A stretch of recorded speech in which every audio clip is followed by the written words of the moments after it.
Маленький рысенок пришел к рыбаку за рыбой. Он не съедал ее прямо на берегу, а аккуратно зажимал в зубах и уносил в сторону леса. Так продолжалось весь день. Любопытство не давало рыбаку покоя. Кому мог носить еду этот малыш? Однажды он решил проследить за ним. Но когда увидел, кому рысенок приносил рыбу, мужчина не смог сдержать слез.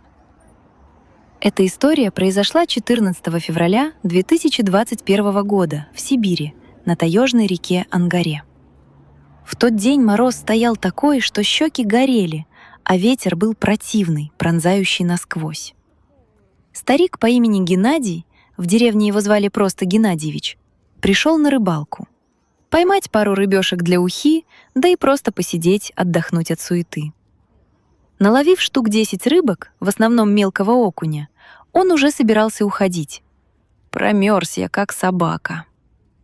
Тут он заметил, как неподалеку кто-то ковыляет. Надев запотевшие от мороза очки и протерев их, он увидел. Да это же рысенок. Не маленький такой, месяцев 5-6 с виду. В этих местах они бывают частенько, а зимой выходят к людям еще чаще. Видимо, в лесу не хватает еды. Вот и лезут дикие звери к человеку.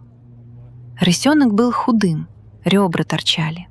Он подошел к самому ведру, тихонько и хрипло вякнул, запустил лапу и вытащил самую крупную рыбеху.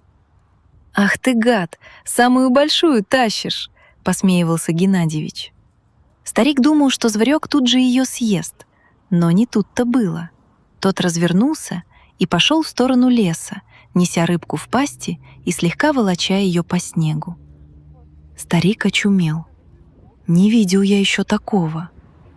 Ему стало очень интересно, куда же рысенок ее тащит, и он решил пойти следом.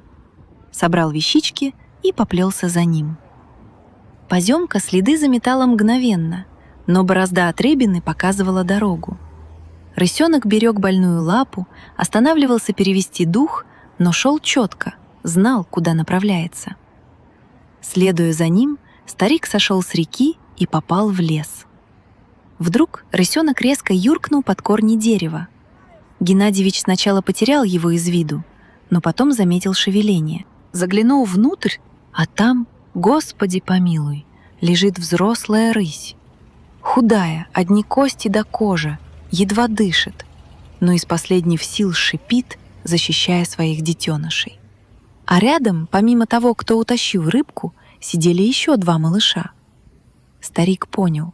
Рысенок ходил за пропитанием для всей своей семьи. Мужик постоял, подумал. Загнуться ведь, если не от холода, то от голода. Еды-то у них нет. Он вернулся к своей хижине, сел на снегоход и двинулся обратно к тому же месту.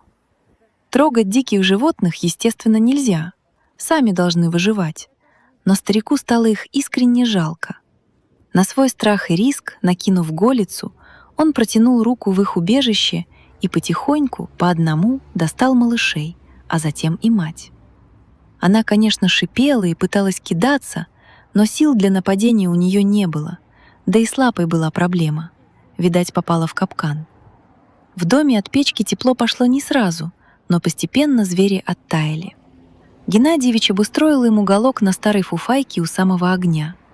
Малыши отогрелись, сгрудились в кучу. Старик делал все возможное, чтобы скорее откормить их, вылечить и отпустить.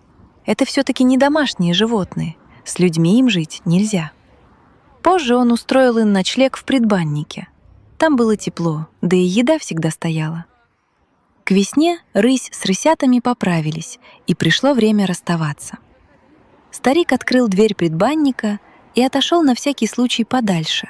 Мало ли, вдруг нападет. Мать зашагала к лесным дебрям, малыши за ней гуськом. А старший на секунду замер на пороге, уставился на Геннадьевича долгим, умным взглядом, а потом сиганул в талый снег вслед за матерью.